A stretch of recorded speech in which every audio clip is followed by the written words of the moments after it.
(2026-27ನೇ ಸಾಲಿನ ಆಯವ್ಯಯದಲ್ಲಿ ರಾಮನಗರ ನಗರಸಭೆ ಪ್ರಪ್ರಥಮ ಬಾರಿಗೆ ಈ ರಾಜ್ಯದಲ್ಲೇ ಅಲ್ಲ ದೇಶದಲ್ಲೇನೆ ಒಂದು ಯೋಜನೆಯನ್ನ ನಾವು ಘೋಷಣೆ ಮಾಡಿದ್ವಿ.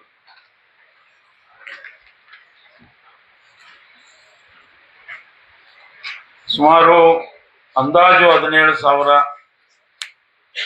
ಜನರು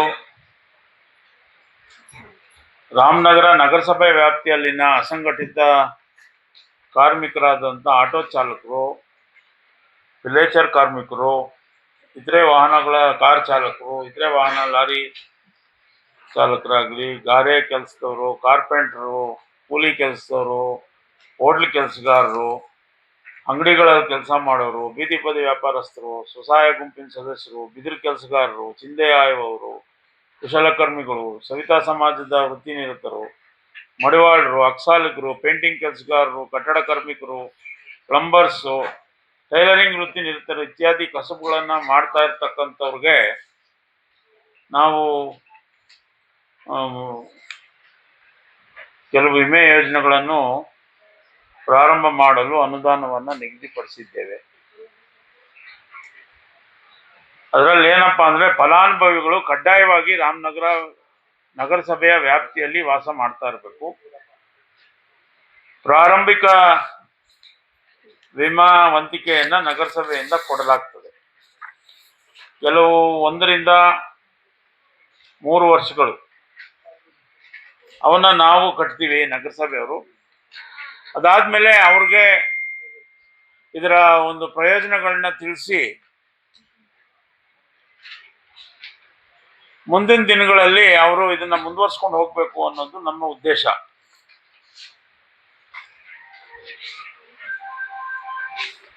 ಇದರ ವಿಶೇಷತೆ ಏನಪ್ಪಾ ಅಂದ್ರೆ ಪ್ರಧಾನ ಮಂತ್ರಿ ಜೀವನ್ ಜ್ಯೋತಿ ಯೋಜನೆ PMJJY ಇದರಲ್ಲಿ ಯಾರು ಬೇಕಾದ್ರೂ ಜೀವ ವಿಮೆ ಮಾಡಿಸ್ಬೋದು. 18 ರಿಂದ 50 ವರ್ಷ ವಯಸ್ಸಿನ ಒಳಗಡೆ ಇರಬೇಕು. ವಾರ್ಷಿಕವಾಗಿ 436 ರೂಪಾಯಿ ಮಾತ್ರ. ಒಬ್ಬ ವ್ಯಕ್ತಿ ಮರಣ ಹೊಂದಿದ್ರೆ 2 ಲಕ್ಷ ರೂಪಾಯಿಯನ್ನ ಪಡಿಬಹುದು. ಇದಕ್ಕೆ ಬೇಕಾಗಿರ್ತಕ್ಕಂಥ ದಾಖಲಾತಿಗಳು Aadhaar card, bank passbook, Aadhaar ಕಾರ್ಡ್ಗೆ ಲಿಂಕ್ ಆಗಿರುವ ಮೊಬೈಲ್ ಸಂಖ್ಯೆ ಆಗಿರ್ಬೇಕು. ಕಂತು ಕಟ್ಟುವ ವಿಧಾನ ಏನಪ್ಪಾ ಅಂದ್ರೆ ತಮ್ಮ ಉಳಿತಾಯ ಮಾತಾಡಬೇಡ್ರಿ ಪ್ಲೀಸ್. ತಮ್ಮ ಉಳಿತಾಯ ಬ್ಯಾಂಕ್ ಖಾತೆಯಲ್ಲಿ ಕನಿಷ್ಠ 436 ರೂಪಾಯಿ ಇರುವಂತೆ ನೋಡ್ಕೋಬೇಕು. ಇದು ಆಟೋಮೆಟಿಕ್ ಆಗಿ ಪ್ರತಿ ವರ್ಷ ಸ್ವಯಂ ಚಾಲಿತವಾಗಿ 436 ರೂಪಾಯಿ ಹಣ ಆಟೋ ಡೆಬಿಟ್ ಆಗ್ತದೆ. ಇದು PMJJY ಪ್ರಧಾನ ಮಂತ್ರಿ ಜೀವನ್ ಜ್ಯೋತಿ ಯೋಜನೆ. ಇನ್ನೊಂದು ಪ್ರಧಾನ ಮಂತ್ರಿ ಸುರಕ್ಷಾ ಬಿಮಾ ಯೋಜನೆ PMSBY. ಇದು ಅಪಘಾತ ವಿಮೆ ಯೋಜನೆ ಆಗಿರ್ತದೆ. ಇದು ಕೂಡ ಎಲ್ಲರೂ ಕೂಡ ಈ ವಿಮೆ ಮಾಡಿಸಲು ಅರ್ಹರಾಗಿರ್ತಾರೆ. 18 ರಿಂದ 70 ವರ್ಷ ವಯಸ್ಸಿನ ಒಳಗಡೆ ಇರಬೇಕು. ಇದು ವಾರ್ಷಿಕವಾಗಿ 20 ರೂಪಾಯಿ ಮಾತ್ರ. ಅಪಘಾತವಾಗಿ ಮರಣ ಹೊಂದಿದರೆ 2 ಲಕ್ಷ, ಶಾಶ್ವತ ಅಂಗವೈಕಲ್ಯ ಹೊಂದಿದರೆ 2 ಲಕ್ಷ, ಭಾಗಶಃ ಅಂಗವೈಕಲ್ಯ ಹೊಂದಿದ್ರೆ 1 ಲಕ್ಷ.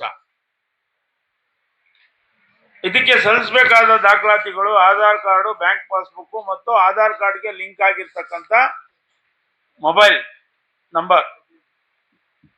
ಇದರಲ್ಲೂ ಕೂಡ ಕನಿಷ್ಠ 20 ರೂಪಾಯಿ ಅವ್ರ ಬ್ಯಾಂಕ್ ಖಾತೆನಲ್ಲಿ, ಉಳಿತಾಯ ಖಾತೆನಲ್ಲಿ ಇರೋಂಗ್ ನೋಡ್ಕೊಬೇಕು. ಇದು ಕೂಡ ಆಟೋ ಡೆಬಿಟ್ ಆಗುತ್ತೆ.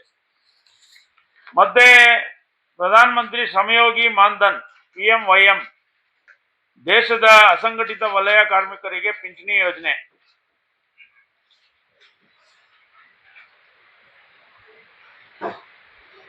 ಈ ಯೋಜನೆಗೆ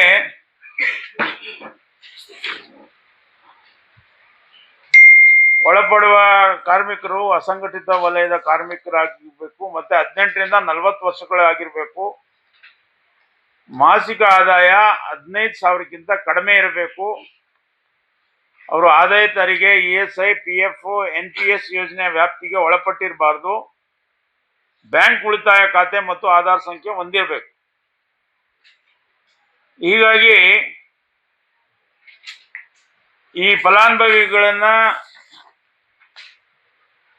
ಈ ಕೆಳಗಡೆ ಅನುಬಂಧದಲ್ಲಿ ತಿಳಿಸಿರುವಂತೆ ಆರಂಭಿಕ ವಂತಿಕೆಯ ನಗದು ರೂಪದಲ್ಲಿ ಪಾವತಿಸೋದು ಮತ್ತು ತದನಂತರದ ಮಾಸಿಕ ವಂತಿಕೆಯನ್ನ ಅವರ ಖಾತೆಯಿಂದ ಆಟೋ ಡೆಬಿಟ್ ಮೂಲಕ ಕಟಾವು ಮಾಡಿಕೊಳ್ಳಲಾಗ್ತದೆ. ಕೇಂದ್ರ ಸರ್ಕಾರವು ಚಂದಾದಾರರು ಪಾವತಿಸುವ ವಂತಿಗೆ ಸಮಾನಾಂತರ ವಂತಿಕೆಯನ್ನು ಪಿಂಚಣಿ ಖಾತೆಗೆ ಪಾವತಿಸುತ್ತದೆ. ಫಲಾನುಭವಿಯ ವಯಸ್ಸು 60 ವರ್ಷ ಪೂರ್ಣಗೊಂಡ ನಂತರ ತಿಂಗಳಿಗೆ 3,000 ರೂಗಳ ಕನಿಷ್ಠ ಮಾಸಿಕ ಪಿಂಚಣಿಯನ್ನು ಪಡೆಯಲು ಅರ್ಹರಾಗಿರ್ತಾರೆ. ಪ್ರಧಾನ ಮಂತ್ರಿ ಶ್ರಮಯೋಗಿ ಮಾನ್ಧನ್ ವಂತಿಗಳ ವಿವರಗಳ ಅನುಬಂಧ ಕೂಡ ತಮಗೆ ಕೊಟ್ಟಿರ್ತಕ್ಕಂಥ ಪಟ್ಟಿನಲ್ಲಿದೆ. ನಮ್ಮ ನಗರಸಭೆಯ ಉದ್ದೇಶ ಏನಪ್ಪಾ ಅಂದ್ರೆ, ಸಾವಿರಾರು ಸಂಖ್ಯೆನಲ್ಲಿರ್ತಕ್ಕಂಥ ಅಸಂಘಟಿತ ವಲಯಗಳ ಕಾರ್ಮಿಕರಿಗೆ, ಬಹಳಷ್ಟು ಜನರಿಗೆ ವಿಮೆ ಬಗ್ಗೆ ಮಾಹಿತಿ ಇಲ್ಲದೆ ಇರ್ತಕ್ಕಂಥದ್ದು ಅಥವಾ ಗೊತ್ತಿದ್ದೋ ಗೊತ್ತಿಲ್ಲದೇನೋ ಅವರು ಅದ್ರ ವ್ಯಾಪ್ತಿಗೆ ಒಳಪಡ್ತಾ ಇರ್ತಕ್ಕಂಥದ್ದು ಅಥವಾ ವಿಮೆ ಮಾಡಿಸದೆ ಇದ್ದವ್ರಿಗೆ ಆಕಸ್ಮಿಕವಾಗಿ ಏನಾದ್ರು ತೊಂದರೆಗಳಾದಂಥ ಸಂದರ್ಭದಲ್ಲಿ ಬಡತನ ರೇಖೆಯಿಂದ ಕೆಳಗಡೆ ಇರ್ತಕ್ಕಂಥವ್ರು ಬಹಳ ತೊಂದರೆ ಅನುಭವಿಸ್ತಾರೆ. ಹಾಗಾಗಿ ನಮ್ಮ ರಾಮನಗರ ನಗರಸಭೆ ವ್ಯಾಪ್ತಿಯಲ್ಲಿ ಇರ್ತಕ್ಕಂಥ ಎಲ್ಲ ಅಸಂಘಟಿತ ವಲಯಗಳ ಕಾರ್ಮಿಕರಿಗೆ ಮಾಡಿಸ್ಬೇಕು ಅನ್ನೋ ಮಹತ್ತರವಾದಂಥ ಉದ್ದೇಶವನ್ನ ರಾಮನಗರ ನಗರಸಭೆ ಹೊಂದಿದ್ದು, ಅದಕ್ಕೋಸ್ಕರ ಈಗ ನಾವು ಸುಮಾರು 77 ಜನರನ್ನ ಸಮೀಕ್ಷೆ ಮಾಡೋದಕ್ಕೆ ನಾವು ಇವತ್ತಿಂದ ಪ್ರಾರಂಭ ಮಾಡ್ತಾ ಇದ್ದೀವಿ. ಅದು 8 ಜನ ತಂಡದ ಮುಖ್ಯಸ್ಥರನ್ನಾಗಿ ಮಾಡಿದ್ದೇವೆ. 8 ತಂಡಗಳು ಮಾಡಿ ಅಪಘಾತ ವಿಮೆ, ಜೀವ ವಿಮೆ, ಪಿಂಚಣಿ ಯೋಜನೆ ಇವೆಲ್ಲವನ್ನೂ ಕೂಡ ವ್ಯಾಪ್ತಿಗೆ ತಂದು, ಆಗ್ಲೇ ಹೇಳ್ದಂಗೆ ಆಟೋ ಡ್ರೈವರ್ಗಳು, ವಿಲೇಚರ್ನವರು, ಚಿಂದಿಯಾಯವರು, ಬೀದಿ ಬದಿ ವ್ಯಾಪಾರಿಗಳು, ಸ್ವಸಹಾಯ ಗುಂಪಿನ ಸದಸ್ಯರು, ಟೈಲರಿಂಗು, ಕಟ್ಟಡ ಕಾರ್ಮಿಕರು, ಸ್ವಯಂ ಉದ್ಯೋಗಿಗಳು, ಗೃಹ ಆಧಾರಿತ ಕಾರ್ಮಿಕರು, ಬೀಡಿ ಕಾರ್ಮಿಕರು, ಇನ್ನು ಅನೇಕ ಶ್ರಮಜೀವಿಗಳು ಯಾರು ಬಡತನ ರೇಖೆಯಿಂದ ಕೆಳಗಡೆ ಇರ್ತಾರೋ ಅವರೆಲ್ಲರನ್ನೂ ಕೂಡ ನಾವು ವಿಮೆ ವ್ಯಾಪ್ತಿಗೆ ಒಳಪಡಿಸಬೇಕು ಅನ್ನುವ ಒಂದು ಸದುದ್ದೇಶದಿಂದ ರಾಮನಗರ ನಗರಸಭೆ ಈ ಕಾರ್ಯಕ್ರಮವನ್ನ ಕೈಗೆತ್ತಿಕೊಂಡಿದೆ. ಹಾಗಾಗಿ ನಾವು ಸರ್ವೆ ಮಾಡೋದಕ್ಕೆ ಸುಮಾರು 85 ಜನ, ಅದರಲ್ಲಿ 77 ಜನ ಸಮೀಕ್ಷೆ ಮಾಡ್ತಾರೆ, 8 ಜನ ಮಾನಿಟರ್ ಮಾಡ್ತಾರೆ. ಅದಕ್ಕೆ ಈಗ 77 ಜನರು ಕೂಡ ಇವತ್ತಿಂದ ನಾವು ಅವರು ಬಿಸಿಲು ಕಾಲದಲ್ಲಿ ಮಾಡೋದಕ್ಕೆ ಅವ್ರಿಗೆ ಏನು ಸಲಕರಣೆಗಳು ಬೇಕೋ ಅವೆಲ್ಲ ವ್ಯವಸ್ಥೆ ಮಾಡಿದ್ದೀವಿ. ಪ್ರತಿಯೊಬ್ಬರು ಕೂಡ ಈ ಒಂದು ಸೌಲಭ್ಯ ನಾವೇನು ಕೊಡ್ತಾ ಇದ್ದೀವಿ, ಈ ಸೌಲಭ್ಯದಿಂದ ಯಾರು ತಪ್ಪಿಸ್ಕೋಬಾರ್ದು ಅಂತ ನೋಡ್ಕೊಳ್ಳೋ ಜವಾಬ್ದಾರಿ ರಾಮನಗರ ನಗರಸಭೆದಾಗಿದ್ದು, ಅದಕ್ಕೋಸ್ಕರ ನಾವು ಪ್ರತಿ ಮನೆಗೂ ಅಥವಾ ಪ್ರತಿ ಏರಿಯಾದಲ್ಲಿ ಹೋಗಿ ಯಾರು ಕಾರ್ಮಿಕರಿದ್ದಾರೆ ಅವರ ಡಾಟಾವನ್ನು ಕಲೆಕ್ಟ್ ಮಾಡ್ತಕ್ಕಂಥ ಕೆಲಸವನ್ನು ಪ್ರಾರಂಭ ಮಾಡ್ತಾ ಇದ್ದೀವಿ. ಆಯಾ ವಾರ್ಡ್ಗಳಲ್ಲಿ ನಮ್ಮ ನಗರಸಭಾ ಸದಸ್ಯರುಗಳ ಸಹಕಾರದೊಂದಿಗೆ ಎಲ್ಲ ಈ ಒಂದು ಸಮೀಕ್ಷಾ ತಂಡದವರು ಪ್ರತಿಯೊಬ್ಬರು ಕೂಡ ಹೋಗಿ